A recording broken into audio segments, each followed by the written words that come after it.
آپ سب سے پہلے اللہ کے ہاں جواب دے اپنی ذات کے لیے، باقی کے لیے آپ صرف کوشش کر سکتے ہیں، اولاد کے لیے کوشش کر سکتے ہیں، بیوی شوہر کے لیے، شوہر بیوی کے لیے کوشش کر سکتی ہے، والدین کے لیے آپ کوشش کر سکتے ہیں۔ کیسے گڑ گڑا کر حضرت ابراہیم نے اپنے باپ سے کہا یا ابت لم تعبد ما لا يسمع ولا يبصر ولا يغني عنك شيئا یا ابت انی قد جاءنی من العلم ما لم یاتک فاتبعنی اهدک صراطا سویا یا ابت لا تعبد الشیطان ان الشیطان کان للرحمن عصیا یا ابت انی اخاف ان یمسک عذاب من الرحمن فتکون للشیطان ولیا۔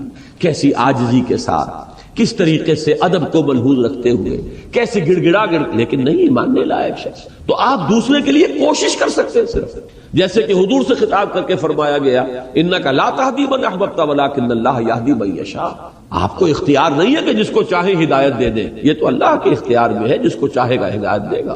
آپ کوشش کر سکتے ہیں، آپ کے ذمے تبلیغ ہے، آپ کے ذمے پہنچا دینا ہے، آپ کے ذمے تبیین ہے، وضاحت ہے، آپ کے ذمے یہ ہے کہ بار بار کہیں، لیکن یہ کہ اختیار آپ کے ہاتھ میں نہیں۔ تو یہ بات جان لیجئے، اصل اختیار ہے اپنا۔ علیکم انفسکم لا یضرکم من ضل اذا اہتدیتم، تمہارے اوپر ذمہ داری جو ہے وہ اپنی ہے، اور تمہیں ہرگز نقصان نہیں پہنچائے گی کسی کی گمراہی جبکہ تم ہدایت پر ہو۔ یہی وجہ ہے کہ یہاں سب سے پہلے قوا انفسکم آیا، بچاؤ اپنے آپ کو۔ یہ تو تمہارے اوپر، یہ تو گویا کہ فرض عین کے درجے میں ہے، اس پر تو تم کلیتاً مکلف ہو کہ اپنے آپ کو بچاؤ، اپنا تو تمہیں اختیار حاصل ہے۔ البتہ اس کے بعد جو حیثیت اللہ نے تمہیں دی ہے، تمہیں کنبے کے سربراہ کی حیثیت سے ہو، تو اہلیکم، اب ان کو بچانے کی کوشش تمہارے ذمے سب سے پہلے۔ اسی کی ہمیں شرح ملتی ہے حدیث میں، حضور صلی اللہ علیہ وسلم خطبہ دیتے تھے، تقویٰ کی تلقین فرماتے تھے تو پہلے اپنے آپ کو مخاطب کریں، اوصیکم و نفسی بتقوی اللہ، میں تمہیں بھی وصیت کر رہا ہوں اور اپنے نفس کو بھی کہ اللہ کا تقویٰ اختیار کریں۔ پھر جب آپ دعوت اور تبلیغ کے اندر بھی ترتیب بھی آپ کو معلوم ہے، پہلے اپنے گھر والوں سے بات شروع کی ہے، پھر اپنے رشتہ داروں کو انذر عشیرتک الاقربین، پھر اپنی قوم، اور اس میں خاص طور پر وہ خطبہ ذہن میں رکھیے کہ اپنے گھرانے کی، اپنے قریب کی، اپنی جو عزیز خواتین تھی انہیں جمع کر کے، اور آپ فرما رہے ہیں کہ یا فاطمہ بنت محمد انقذی نفسک من النار فانی لا املک لک من اللہ شیئا، یا صفیۃ عمۃ رسول اللہ انقذی نفسک من النار فانی لا املک لک من اللہ شیئا۔ اے فاطمہ، محمد کی لخت جگر، بچاؤ اپنے آپ کو، نکالو اپنے آپ کو جہنم سے، آگ سے، اس لیے کہ قیامت کے دن مجھے تمہارے بارے میں کوئی اختیار حاصل نہیں ہوگا۔ اے صفیہ، محمد کی، اللہ کے رسول کی پھوپھی صلی اللہ علیہ وسلم ورضی اللہ تعالی عنہا، انقذی نفسک من النار فانی لا املک من اللہ شیئا، میں تمہیں اللہ کے ہاں میں کام نہیں آ سکوں گا، مجھے کوئی اختیار حاصل نہیں ہوگا، اپنے آپ کو بچانے کی کوشش کرو۔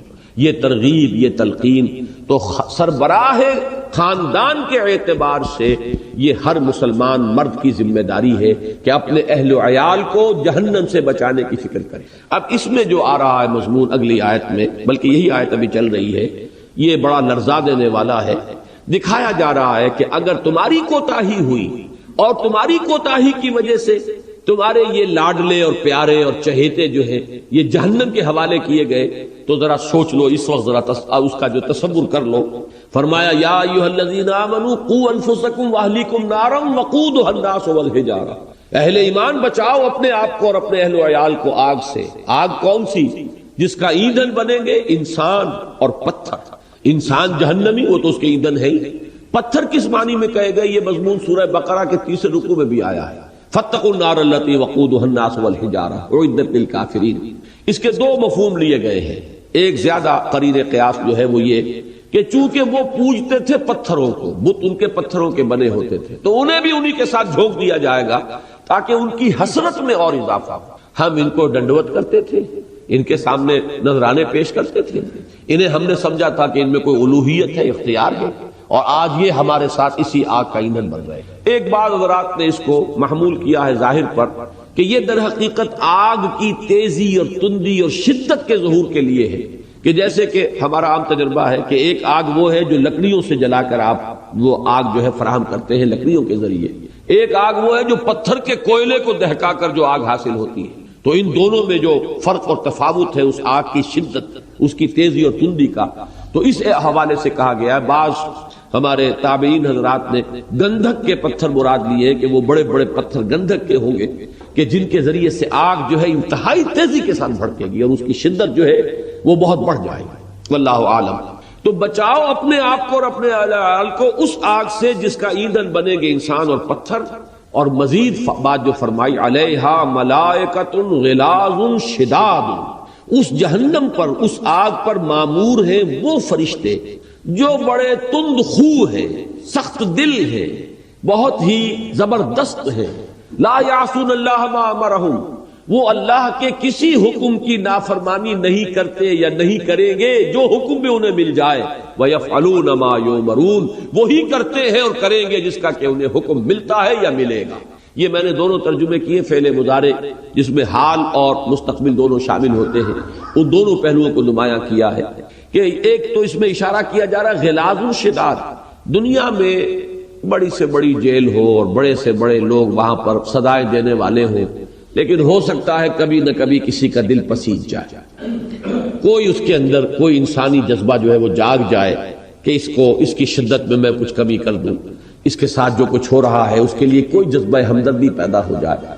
یہاں اس کا بالکل ایک برعکس جو ہے نقشہ سامنے لایا گیا، غلاظ شداد، وہ نہایت تند خو ہوں گے، سخت دل ہوں گے، ان کے دلوں کے اندر کوئی نرمی پیدا نہیں ہوگی، تمہارے نالا و شیون سے، تمہارے شور و فغاں سے، تمہارے آہ و بکا سے، تمہارے گریے سے اور فریاد سے وہ قطعاً متاثر نہیں ہوں گے، بلکہ اللہ نے جس کے بارے میں جو حکم دیا ہوگا وہ اس کو بجا لائیں گے، جو سزا اللہ کی طرف سے اس کے لیے طے ہو گئی ہوگی وہ سزا وہ اس کو دیتے رہیں۔ اس میں گویا کہ آپ کے اس جذبہ جو پیرنٹ ہوڈ کا اور جو آپ کے اندر جذبہ ہے اپنی اولاد کے لیے، جو شفقت اور محبت، اس کو انووک کیا جا رہا ہے کہ ذرا سوچو اس وقت کا لاڈ پیار، اس وقت کی محبت اور شفقت وہ نتیجے تک کہاں پہنچا رہی ہے کہ وہ پھر حوالے کر دیے جائیں گے ان فرشتوں کے کہ جن میں کوئی دل کے پسیجنے کا کوئی امکان نہیں ہے، ان کو کہیں کسی کے اوپر کوئی رحم نہیں آئے گا۔ علیہا ملائکۃ غلاظ شداد لا یعصون اللہ ما امرہم، یہ جو آخری ٹکڑا اس آیت مبارکہ کا، یہ فرشتوں کے بارے میں بہت اہم بات ہے کہ جس کو اپنے ذہن میں رکھنا چاہیے۔ در حقیقت اس بات کو میں نے پہلے مختلف مواقع پر مختلف انداز میں بیان کیا ہے، تھوڑا سا اس کا اس وقت میں اعادہ کروں گا۔ یہ جو دنیا میں مشرکانہ نظام میں دیویوں اور دیوتاؤں کا تصور ہے، یہ کہاں سے آیا؟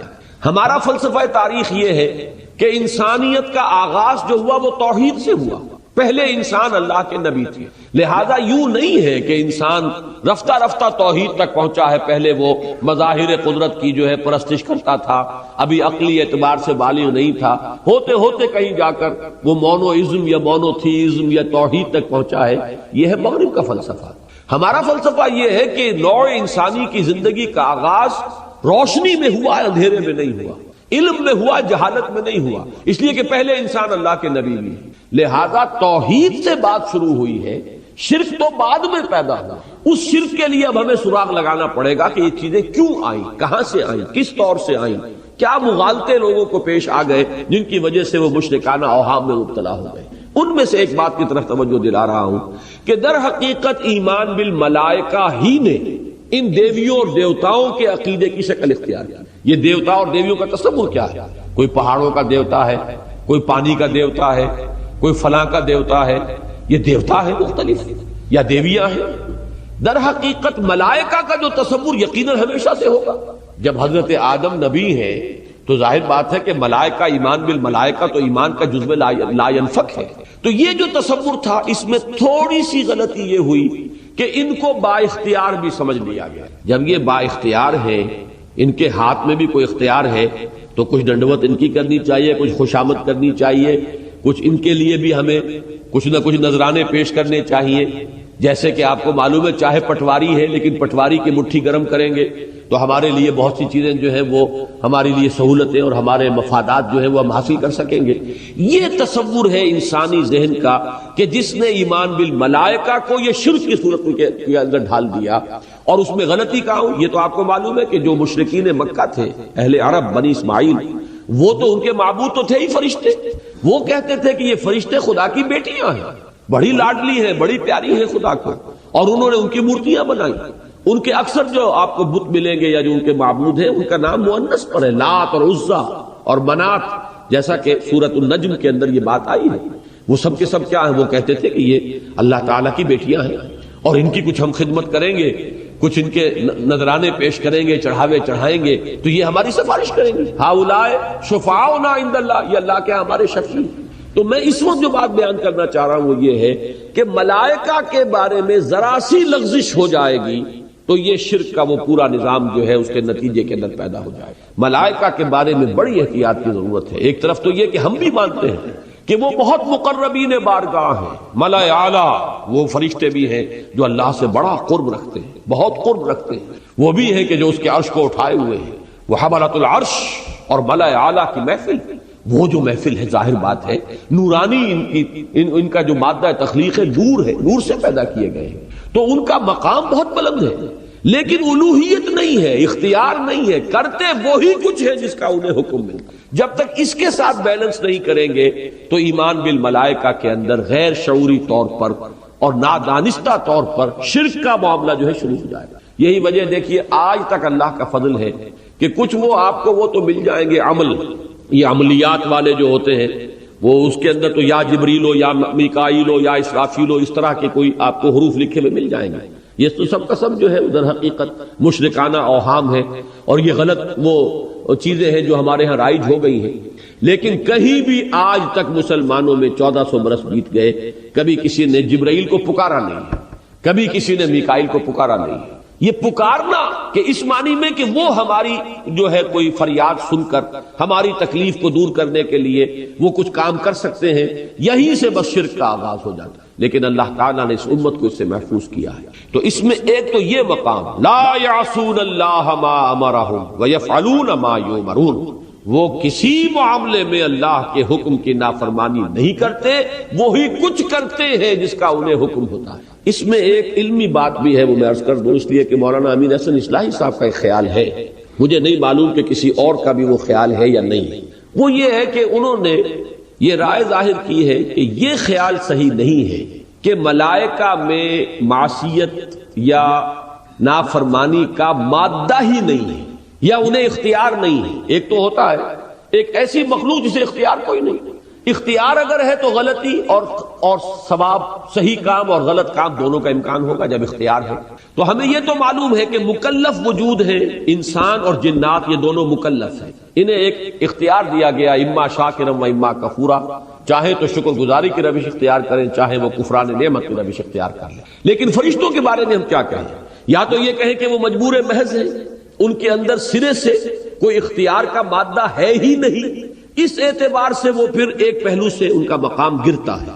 مولانا اصلاحی صاحب کا کہنا یہ ہے، اور مجھے وہ بات معقول معلوم ہوتی ہے، کہ ایسا نہیں ہے، اختیار انہیں بھی دیا گیا ہے، وہ بھی مکلف ہے، لیکن انہیں قرب اتنا حاصل ہے اور حقائق اس طرح ان کے سامنے روشن ہے کہ ان کے اندر کوئی امکان ہی نہیں ہے کہ وہ معصیت کی طرف رجحان پیدا ہو جائے، جس کو یوں سمجھ سکتے ہیں کہ جب آخرت میں جب جہنم سامنے نگاہوں کے دہک رہی ہوگی تو کون ہوگا جو اس وقت اللہ کے کسی حکم کی نافرمانی کرنے کی جرات کر سکے؟ وہ تو ابو جہل ہو یا فرعون ہو، وہ فرعون اور یہ فرعون و هذه الامہ، حضور نے فرمایا کہ یہ ابو جہل جو ہے اس امت کا فرعون ہے، تو یہ سب کے سب بھی لڑک رہے ہوں گے اور جو حکم ہوگا ان سے بڑا مومن اور کون ہوگا اس دن؟ سب کے سب مومن کامل ہوں گے۔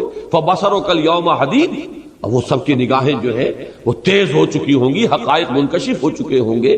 یہ تو جو پردے پڑے ہوئے ہیں نگاہوں پر، یہ جو غیب کا ایک پردہ حائل ہے، جس کو کہ بہت خوبصورت لفظ سے تعبیر کیا ہے شیخ علی حجویری رحمت اللہ علیہ نے، محجوب، کشف المحجوب، حجاب میں آئے ہوئے ہیں ہم، حجاب میں ہونے کی وجہ سے امکان پیدا ہوا کہ ہمارا اختیار غلط استعمال ہو رہا ہے۔ لیکن اگر حجاب نہ ہو اور جنت اور دوزخ ہماری نگاہوں کے سامنے ہو تو کون ہوگا کہ جو اس کے باوجود بھی اللہ کے کسی حکم سے سرتابی کی جرات کرے؟ تو در حقیقت ان کے نزدیک یہ ان کے اس قرب اور تمام حقائق جو ہیں ان کے سامنے عیاں ہونے کا نتیجہ ہے کہ وہ کسی گناہ کا ارتکاب نہیں کرتے۔ اب نہیں کرتے اور نہیں کر سکتے میں بڑا فرق ہے۔ نہیں کرنا اور ہے، نہیں کر سکنا اور ہے. بس اس کے فرق کو میں نے یہاں پہ واضح کرنے کی کوشش کی ہے کہ یہاں بھی فرمایا لا یعصون اللہ ما امرہم ویفعلون ما یؤمرون، وہ کہیں بھی اللہ کے کسی حکم کی نافرمانی نہیں کرتے، وہی کچھ کرتے ہیں کہ جس کا انہیں حکم دیا جائے. تو یہ کرنے اور کر سکنے کا فرق ہے.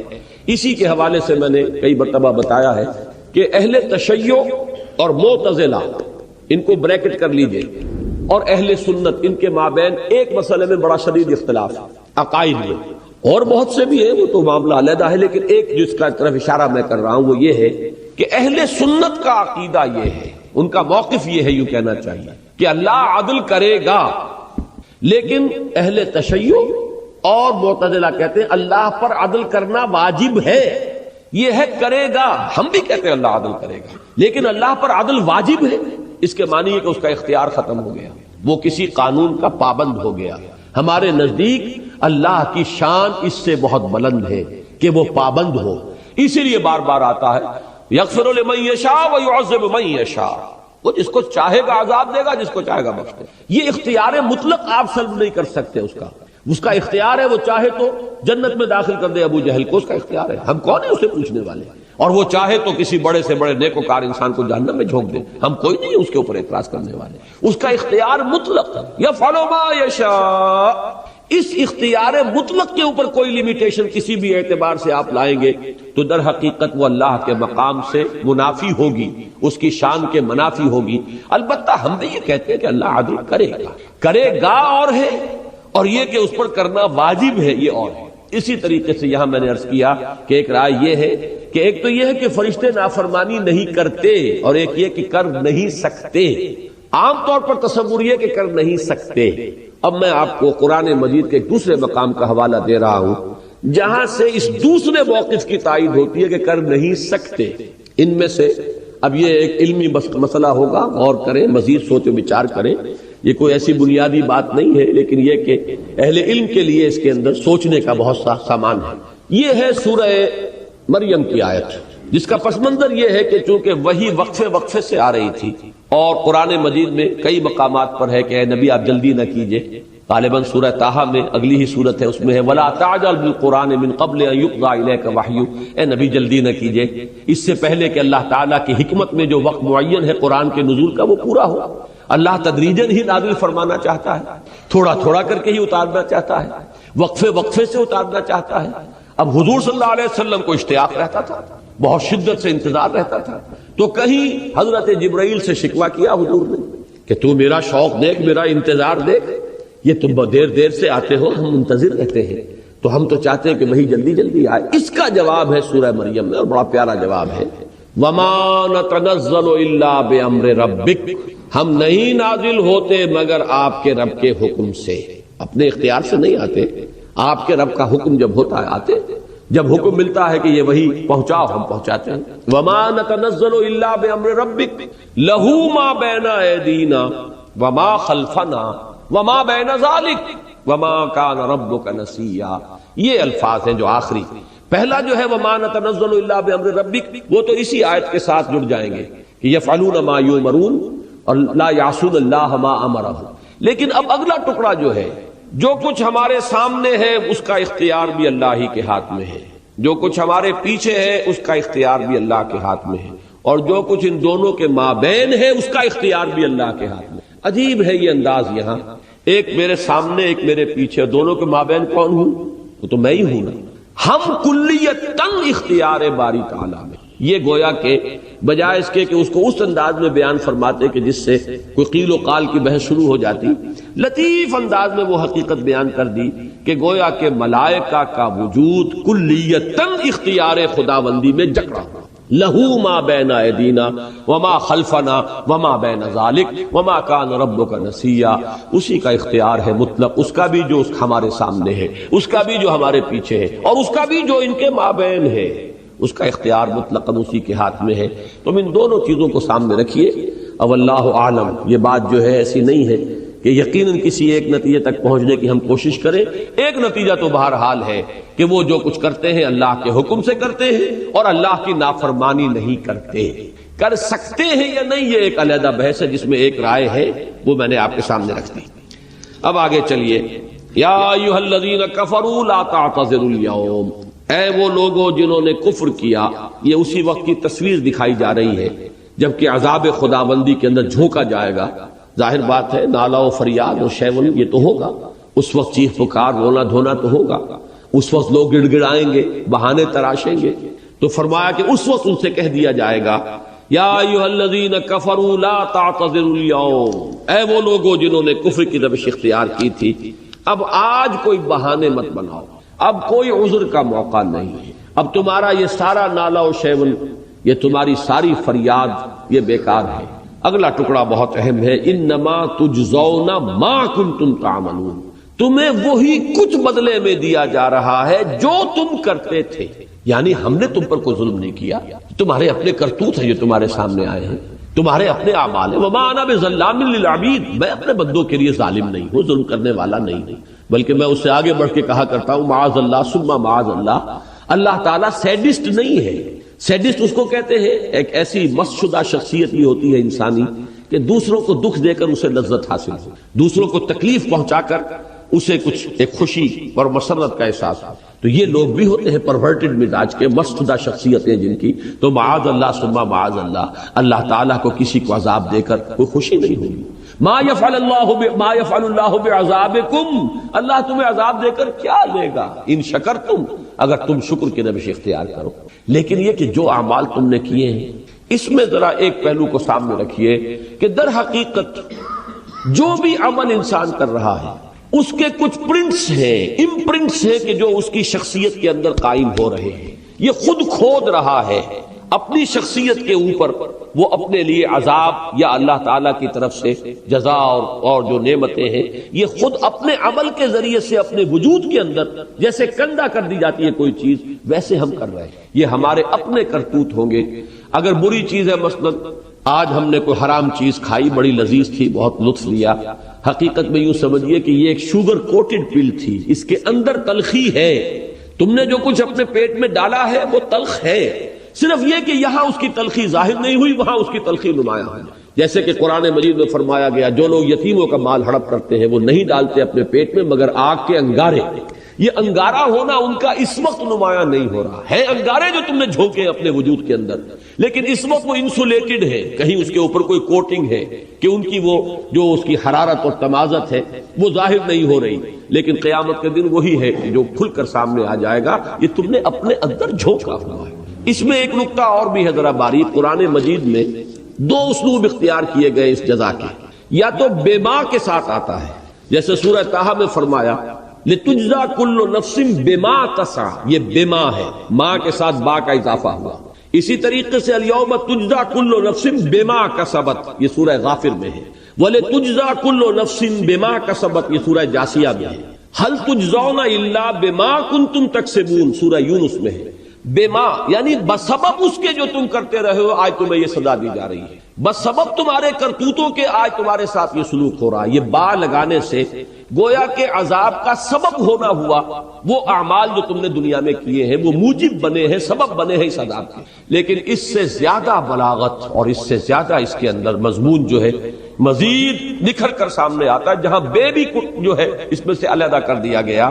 بلکہ هل تجزون الا ما کنتم تعملون، یہ سورۃ النمل میں ہے. وما تجزون الا ما کنتم تعملون، یہ سورہ صافات میں ہے. اور وہی اسلوب یہاں ہے لا تعتذروا اليوم انما تجزون ما کنتم تعملون، تمہیں بدلے میں وہی مل رہا ہے جو عمل تم نے کیا.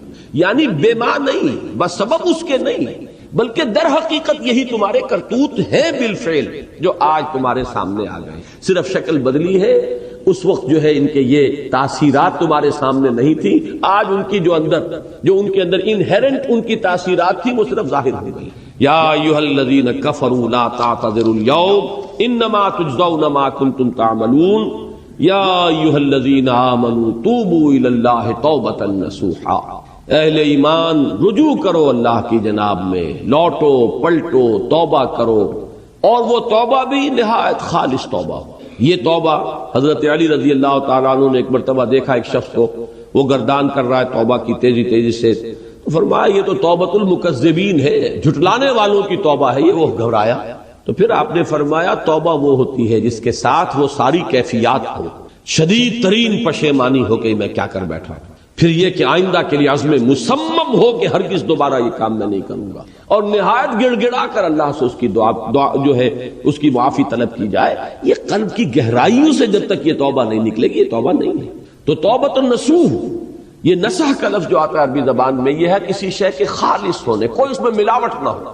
توبۃ النصوح، یہ توبۃ النصوحہ، خالص توبہ کرو، دل کے ایک گہرائیوں سے توبہ کرو اور صمیم قلب سے توبہ کرو، عزم مصمم کے ساتھ توبہ کرو کہ پروردگار جو خطا ہو گئی ہے بخش دے، آئندہ تیرے کسی حکم کے خلاف کوئی حرکت نہیں کروں گا، خاص طور پر وہ خطا جو معین ہے اس کے بارے میں تو تعین کے ساتھ فیصلہ ہو کہ دوبارہ نہیں کروں گا۔ اس میں ہو سکتا ہے، جیسا کہ میں نے شاید آج دن میں کسی گفتگو میں عرض کیا تھا، بعض طبائع ہوتی ہیں مریض، ان کی قوت ارادی جو ہے کمزور ہوتی ہے، اس وقت وہ خلوص دل سے بھی اگر طے کر رہے ہیں کہ یہ کام دوبارہ نہیں کروں گا تو وہ کمزور قوت ارادی کی وجہ سے اس پر قائم نہیں رہ سکتے، کل یا پرسوں یا کچھ عرصے کے بعد پھر پھسل جاتے ہیں، اس سے وہ توبہ باطل نہیں ہوگی۔ اس بات کو سمجھیے، یہ نہ سمجھیے کہ میں انکریج کر رہا ہوں، لیکن مسئلے کو سمجھ لیجیے۔ جس وقت انسان توبہ کر رہا اس وقت عزم مصمم کا ہونا ضروری ہے۔ اب یہ اللہ جانتا ہے ہمارے دل کے اندر کے حالات کو، ہماری کیفیات کو، اگر اس وقت عزم مصمم ہے تو توبہ صحیح ہو جائے گی، پھر اگر خطا ہو گئی پھر توبہ کرو، پھر خطا ہو گئی ہو پھر توبہ کرو۔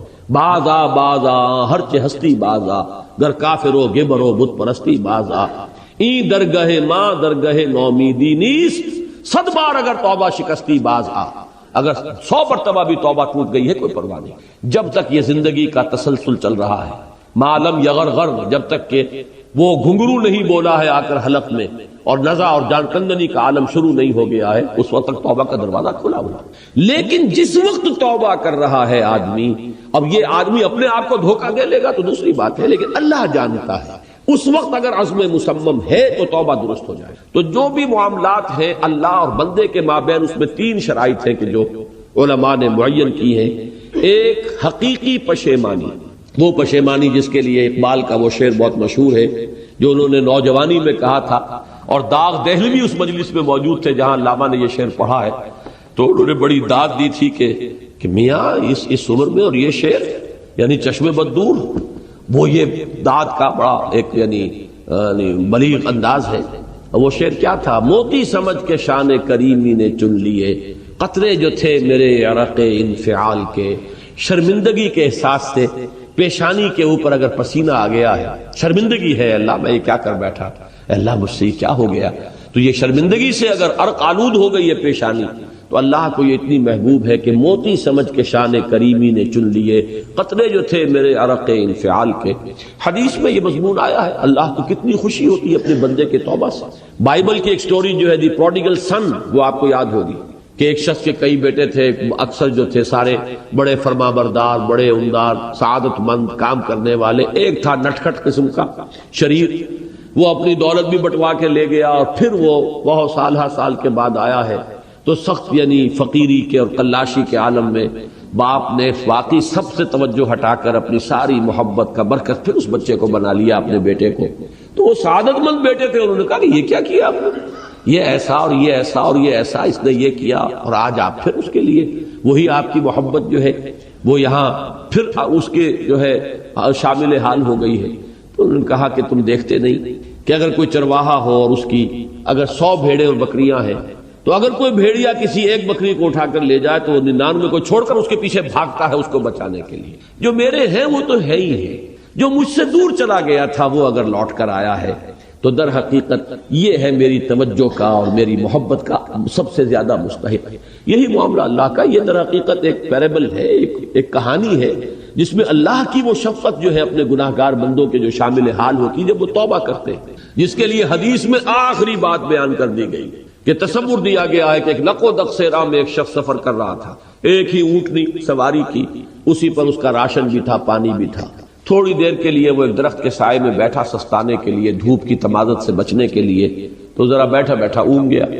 اب جو آنکھ کھلی تو دیکھا کہ اونٹنی غائب ہے، اس کا سفر کا ذریعہ وہی، پانی اسی پر، راشن اسی پر، گویا کہ کل زندگی کا ذریعہ جو ہے وہ اونٹنی تھی اس کی۔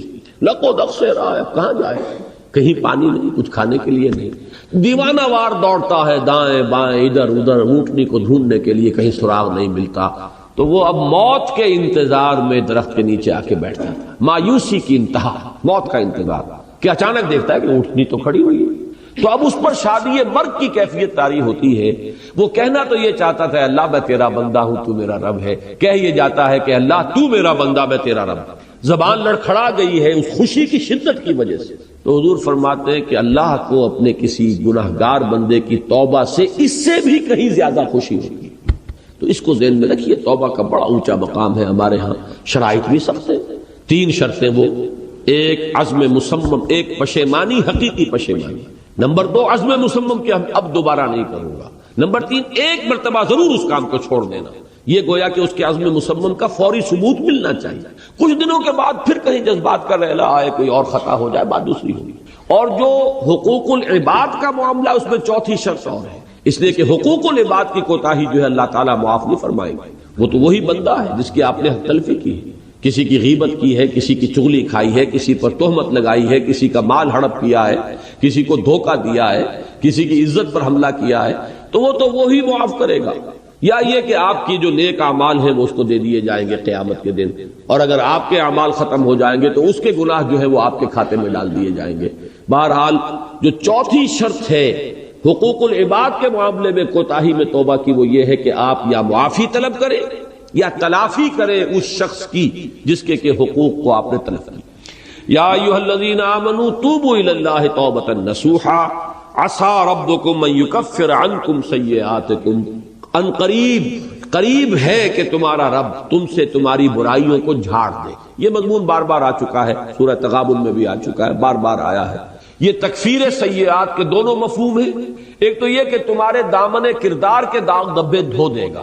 ایک کام ہے، آج آپ کو محسوس ہوتا ہے کہ یہ برائی میرے اندر ایسی راسخ ہے کہ میں چھوڑ نہیں سکوں گا، لیکن خلوص نیت کے ساتھ آپ توبہ کیجئے، اللہ تعالیٰ ہو سکتا ہے کہ آپ کو توفیق دے دے اور آپ اپنی اس برائی کو واقعتاً ترک کر دیں، یہ اللہ کی طرف سے توفیق ہو جائے گا۔ عسیٰ ربکم ان یکفر عنکم سیئاتکم، تم سے تمہاری برائیوں کو دور کر دے اور جھاڑ دے۔ اور دوسرا مفہوم اس کا یہ ہے تمہارے نامہ اعمال میں جو سیاہ داغ ہیں، اب تک کی کمائی ہے جو تم نے کی ہوئی ہے، اللہ ان کو دھو ڈالے گا۔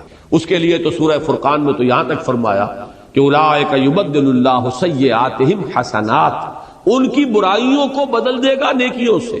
جو بھی کردار کے اندر برائیاں ہیں ختم ہوگی اور نیکیاں آ جائیں گی۔ نامہ اعمال میں سے بھی غلط کام جو ہیں ان کو دھو کر ان کی جگہ نیکیوں کا اندراج کر دیا جائے گا۔ سب سے پہلے یہ نوٹ کیجئے کہ نفس کا لفظ قرآن مجید میں 3 معنی میں آیا ہے۔ ایک اس کے معنی ہے کوئی شخصیت، مکمل شخصیت، کسی کی ذات پوری کی پوری ذات۔ اب شخصیت انسان کی بھی ہے اور ایک شخصیت، ایک ذات اللہ تعالیٰ کی، لہذا یہ لفظ اگرچہ انسانی شخصیت کے لیے تو قرآن مجید میں بے شمار مرتبہ آیا ہے، لیکن میں صرف یہ نوٹ کرا لینا چاہتا ہوں کہ اللہ کے لیے بھی لفظ نفس آیا ہے۔ حالانکہ ایک اعتبار سے یہ لفظ جو ہے گھٹیا معنی میں استعمال ہوتا ہے، یعنی نفس امارہ، لیکن یہ ہے کہ اللہ تعالیٰ کی ذات کے لیے بھی یہ لفظ قرآن مجید میں 4 مقامات پر، چونکہ اس سے مراد ہے ذات باری تعالیٰ، ایک پوری شخصیت، جس کو اقبال نے اپنے لیکچرز میں کہا ہے دی انفائنائٹ ایگو، وہ جو ایک خودی ہے، انائے کبیر وہ ایک ذات ہے، وہ ایک شخصیت ہے، وہ صرف کوئی وجود مطلق نہیں ہے، وہ صرف کوئی روح کائنات نہیں ہے، وہ صرف کوئی بے جان مادہ نہیں ہے، بلکہ ایک شخصیت ہے، ایک ذات ہے، مکمل شخصیت، مکمل ذات، انائے کبیر، وہ جو انفائنائٹ ایگو۔ چنانچہ یہ نوٹ کر لیجئے سورہ آل عمران کی آیات نمبر 28 اور نمبر 30 میں 2 مرتبہ یہ الفاظ آئے، وَيُحَذِّرُكُمُ اللَّهُ نَفْسَهُ، اللہ ڈراتا ہے تمہیں اپنی ذات سے، یعنی اللہ کی ذات سے۔ اللہ تعالیٰ تمہیں ڈرا رہا ہے کہ اس سے ڈرو، مجھ سے ڈرو۔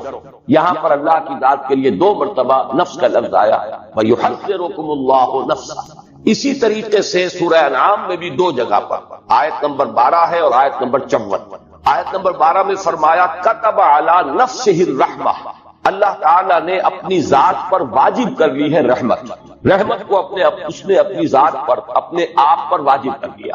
یہ میں اس لیے مثال دے رہا ہوں کہ اپنا آپ، اپنی ذات، اس کے لیے انسانوں کے لیے تو بے شمار مرتبہ لفظ نفس آیا ہے قرآن مجید میں، لیکن ذات باری تعالیٰ کے لیے بھی لفظ نفس کا اطلاق 4 جگہ ہے۔ سورہ انعام کی آیت نمبر 54 میں فرمایا کتب ربکم علی نفسہ الرحمہ، تمہارے رب نے اپنی ذات پر، اپنے آپ پر رحمت واجب لکھ لی۔ تو یہ 4 مقامات ہیں قرآن مجید کے جن میں ذات باری تعالیٰ پر بھی لفظ نفس کا اطلاق ہے۔ اور ایک اس وقت ذہن میں آیا ہے کہ یہ نوٹ کرا دوں کہ یہ اصول میں نے بارہا عرض کیا ہے کہ اہم مضامین قرآن مجید میں 2 دفعہ ضرور آتے ہیں۔ اب دیکھیے یحذرکم اللہ نفسہ 2 جگہ آتے ایک ہی صورت میں، سورہ آل عمران، کتب علی نفسہ الرحمہ یا کتب ربکم علی نفسہ الرحمہ، یہ بھی 2 مرتبہ آ گیا سورہ انعام۔ تو ایک مفہوم تو لفظ نفس کا ہے کسی کی شخصیت، کسی کی ذات، پوری کی پوری شخصیت پر لفظ نفس کا اطلاق۔ دوسرے معنی میں انسان کی شخصیت کے حیوانی پہلو پر اس لفظ کا اطلاق ہوتا ہے۔ اب اس کے پیچھے وہ پورا فلسفہ جو میں بارہا بیان کر چکا ہوں کہ قرآن مجید سے جو رہنمائی ملتی ہے وہ یہ ہے کہ انسانی شخصیت کمپوزٹ ہے، مرکب وجود ہے انسان کا۔ ایک اس کا حیوانی وجود ہے، وہ خاکی الاصل ہے، زمین سے، مٹی سے، کرسٹ آف دی ارتھ سے جو ہے یہ وجود میں آیا ہے، کلے سے۔ اور ایک اس کا روحانی وجود ہے، وہ عالم امر سے متعلق ہے، اس کا ایک خصوصی ربط اور تعلق ہے ذات باری تعالیٰ کے ساتھ۔ وَنَفَخْتُ فِيهِ مِن رُوحِي، یہ دونوں بڑے متضاد ہیں اپنے تقاضوں کے اعتبار سے اور اپنے اوریجن کے اعتبار سے۔ ایک کا منبع زمین ہے، ایک کا جو بھی جہاں سے اس کا تعلق ہے وہ عالم علوی ہے، وہ بلند عالم ہے۔ اس میں یوں سمجھ لیجئے کہ انسانی شخصیت کا جو حیوانی پہلو ہے اس کے لیے لفظ نفس آتا ہے۔ یہی وجہ ہے کہ اس حیوانی پہلو کا اگر خلاصہ اور لب لباب آپ کہیں گے تو وہ ہے جان، حیات، جو حیوانات میں بھی ہے، کتے میں بھی جان ہے، بلی میں بھی جان ہے، گھوڑے میں بھی جان ہے، گدھے میں بھی جان ہے، گھاس کے تنکے میں بھی جان ہے۔ یہ تمام جو ہے چاہے وہ نباتاتی حیات ہو اور چاہے وہ حیواناتی حیات ہو، زمینی حیات جو ہے اس میں زندگی جو ہے قدر مشترک ہے۔ انسان کا بھی جو حیوانی وجود ہے وہ صرف جسم نہیں، جسم حیات، یہ زندگی جو ہے یہ ہے در حقیقت جو حیوان انسان۔ تو اس کا چونکہ لب لباب جو ہے اس حیوانی وجود کا وہ ہے جان، لائف، حیات۔ اس لیے سورہ انعام ہی کی آیت نمبر 93 میں فرمایا گیا کہ فرشتے جب روح قبض کرنے کے لیے، جان نکالنے کے لیے آتے ہیں۔ اب یہ روح قبض کرنے کا لفظ بھی میری زبان پر آ گیا غلط العام کے اعتبار سے، حالانکہ اس وقت جان قبض کی جاتی ہے، جان نکالی جاتی ہے، روح کا معاملہ نہیں ہے، وہ ایک علیحدہ بحث ہے۔ اس کے لیے جو الفاظ آئے اخرجوا انفسکم الیوم تجزون عذاب الہون، نکالو اپنی جانیں، آج تمہیں عذاب دیا جائے گا جو رسوائی والا عذاب ہے، رسوا کن عذاب۔ تو جان جب نکلتی ہے اس حیوانی وجود میں سے تو وجود تو یہی رہ گیا، جسم تو رہ گیا یہ، لیکن جسم تو در حقیقت مٹی کا ایک ڈھیر ہے، مٹی سے آیا ہے۔ اس کا جو اصل حاصل ہے خلاصہ، جیسے کہ کتے میں اس کی جان جو ہے وہ اصل شے ہے، ورنہ اس کے بعد جو ہے گل سڑ جائے گا اور اس کا کوئی حقیقی وجود نہیں ہے۔ اسی طرح حیوانی وجود جو انسان کا ہے اس کا بھی اصل لب لباب جان ہے، حیات، لائف ہے، باقی ورنہ یہ جسم جو ہے یہ تو تحلیل ہو کر اور منتشر ہو کر مٹی ہو کر مٹی میں مل جائے گا۔ تو جان کے لیے بھی اس قرآن مجید میں لفظ اخرجوا انفسکم، نکالو اپنی جان۔ اور یہی دوسرا پہلو ہے کہ جس کے لیے سورہ یوسف کی آیت نمبر 53 میں اور جو 13ویں پارے کی پہلی آیت ہے اس میں لفظ آیا ہے ان النفس لامارۃ بالسوء، کیونکہ یہ حیوانی وجود ہے انسان کا، تو جو حیوانی جبلتیں ہیں، جو اینیمل انسٹنکٹس ہیں، جو محرکات عمل ہے حیوانی، وہ سب کے سب اس کے ساتھ متعلق ہے۔ یہ ہمارے حقیقی وجود کا ایک رخ ہے، ایک پہلو ہے، یہ آدھا وجود ہے انسان کا جو حیوانی وجود ہے۔ اس اعتبار سے اس کے لیے نفس کا لفظ آیا، لیکن نفس کے ساتھ صفت آئی ان النفس لامارۃ بالسوء، جس کے لیے کہ ہمارے ہاں عام طور پر، خاص طور پر صوفیانہ لٹریچر میں نفس امارہ کا لفظ استعمال ہوتا ہے، حالانکہ قرآن مجید میں یہ ترکیب اس طور سے نہیں آئی، النفس الامارہ یہ لفظ نہیں آیا، ان النفس لامارۃ بالسوء، یعنی یہ جو حیوانی نفس ہے انسان کا یہ تو لازماً برائی کا حکم دے گا۔ کیوں دے گا؟ اس لیے کہ یہ اینیمل انسٹنکٹس جو ہیں یہ بلائنڈ ہیں۔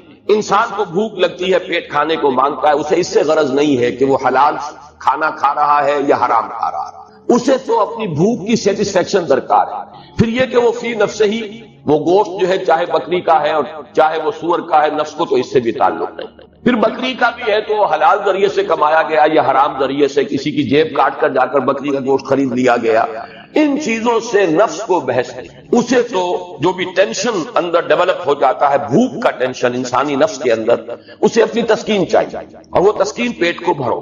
اسی طرح شہوت ہے، جنسی جذبہ ہے، وہ تو اپنی تسکین چاہتا ہے، گریٹیفیکیشن چاہتا ہے، اسے اس سے غرض نہیں حرام راستے سے ہو، حلال راستے سے ہو، برائی سے ہو، بھلائی سے ہو، جائز سے ہو، ناجائز سے، اسے اس کی کوئی غرض نہیں۔ تو یہ جو انسان کے جو حیوانی جبلتیں ہیں، حیوانی انسٹنکٹس ہیں، یہ جو اس کے محرکات عمل ہے حیوانی، یہ رجحانات و میلانات جو حیوانی ہیں، یہ چونکہ اندھے ہیں، انہیں خیر اور شر اور انہیں حلال و حرام اور جائز و ناجائز سے بحث نہیں ہے، لہذا ان کے لیے فرمایا گیا یہ تو برائی کا حکم دیں گے۔ پھر ان کے اندر بعض وہ جبلتیں بھی ہیں، جیسے کہ ایڈلر نے جس کو کہ آئیڈینٹیفائی کیا، دی ارج ٹو ڈومینیٹ، انسان چاہتا ہے کہ غلبہ حاصل کرے، دوسروں پر تفوق، حب تفوق۔ اب اس میں بھی انسان اندھا ہو جاتا ہے، جائز راستے سے ہو، ناجائز سے ہو، لوگوں کے حقوق تلف کر کے ہو، لوگوں پر اپنا جو ہے قہاری اور اپنے جبر کو مسلط کرنے سے ہو، لیکن چاہتا انسان کہ اسے تفوق اور فوقیت حاصل ہو جائے۔ یہاں یہ نوٹ کر لیجئے کہ در حقیقت جدید نفسیات جو ہے وہ انسانی شخصیت یا نفسیات انسانی کے صرف اس پہلو سے بحث ہے، چونکہ روحانی وجود اس کے دائرہ تحقیق و تفتیش سے خارج ہے، نظر آنے والا وجود یہی ہے۔ ایکسپیریمنٹ کا اگر موضوع بن سکتا ہے یہی وجود بن سکتا ہے۔ آج کل کی سائیکالوجی جو ہے وہ ایکسپیریمنٹل سائیکالوجی ہے، وہ اس کا اصل، اس کی اساس فزیولوجی پر ہے۔ علم عضویات جو ہے، انسان کے جو اعضاء ہیں ان کا وظائف الاعضاء، یہ اس کی بنیاد ہے اور اس کے لیے سائنٹیفک اب تحقیقات ہوتی ہے۔ نظریاتی پہلو اس میں بہت کم رہ گیا ہے، اصل جو ہے عضویاتی پہلو ہے اور سائنٹیفک اور حقائق کے پہلو ہے۔ تو ظاہر بات ہے اس کا موضوع بنے گا انسان کا یہ حیوانی وجود، یہی ہے کہ جس کو آپ دیکھ سکتے ہیں، اس کی تحلیل کر سکتے ہیں، اس کا تجزیہ کر سکتے ہیں۔ تو یہ جو موضوع ہے جدید نفسیات کا، اس میں کوئی شک نہیں کہ ماننا پڑتا ہے کہ بہت سے ماہرین نفسیات جو ہیں، جدید نفسیات کے ماہر، انہوں نے واقعی بڑی گہرائی میں مشاہدہ کیا، اگرچہ جو اس پر انہوں نے پھر جو نظریات ڈیولپ کیے ہیں، چونکہ یکرخا مطالعہ ہے ان کا، انسان کی پوری شخصیت تو ان کے موضوع غور و فکر کا موضوع ہی نہیں ہے، انسان کا جو روحانی وجود ہے وہ ان کے دائرہ تحقیق و تجسس میں آتا ہی نہیں، لہذا وہ یک طرفی بات ہے۔ جیسے کہ دجال کے بارے میں، فتنہ دجالیت کے بارے میں کہا کہ وہ یک طرفہ ایک ترقی ہے انسان کی، مادی علم کی ترقی ہو رہی ہے، ٹیکنالوجی کی ترقی ہو رہی ہے، روحانیات و اخلاقیات جو ہے وہ پستی میں چلے جا رہے ہیں، ایک آنکھ والا معاملہ ہے، وہ آنکھ خوب کھلی ہوئی ہے، چاہے وہ فرائیڈ ہو، چاہے وہ ایڈلر ہو، چاہے وہ میکڈوگل ہو، چاہے وہ ینگ ہو، چاہے وہ مارکس ہو، ان تمام مفکرین نے نفسیات انسانی کا جو جائزہ لیا ہے تو ایکویٹی آف آبزرویشن جس کو ہم کہیں گے، ایکویٹی آف ویژن، دیکھا بہت ہے، بہت ایکیوٹلی مشاہدہ کیا، اس میں کوئی شک نہیں، لیکن یہ کہ اس پر پھر جو نظریات انہوں نے بنائے ہیں میں ان کی تائید نہیں کر رہا، اس وقت جو تحسین کر رہا ہوں وہ صرف ان کے گہرے مشاہدے، لیکن یہ کہ یہ بات نوٹ کر لیجئے کہ ان کا یہ سارا مطالعہ انسان کی حیوانی نفسیات سے متعلق ہے، انسان کی اصل انسانی نفسیات جن کو ہم کہہ سکتے ہیں کہ وہ انسان کے روحانی وجود سے متعلق ہیں، اس کے ضمن میں وہ در حقیقت ان کی تحقیق اور جستجو کا میدان ہے۔ اب تیسری بات نوٹ کیجئے کہ اصلاً اسلام اور قرآن نے جو ہدایت ہمیں دی ہے اس کے بارے میں پہلی بات تو میں عرض کر چکا ہوں کہ یہ کمپوزٹ وجود ہے، حیوانی وجود اور ایک روحانی، لیکن قرآن سے ہمیں یہ معلوم ہوتا ہے کہ ایک حقیقت اور ہے انسان کے اندر جو ان دونوں کے بین بین ہے، انسان کا ایک وجود روحانی وجود، ایک حیوانی وجود، حیوانی داعیات، حیوانی محرکات، حیوانی رجحانات، حیوانی میلانات، حیوانی محرکات عمل، روح اس کے تقاضے، اس کی پل، وہ بلندی کی طرف لے جانا چاہتی ہے انسان کو، یہ پستی کی طرف لے جانا چاہتے ہیں انسان کو، لیکن ان دونوں کے مابین ایک پل اپورڈ ہے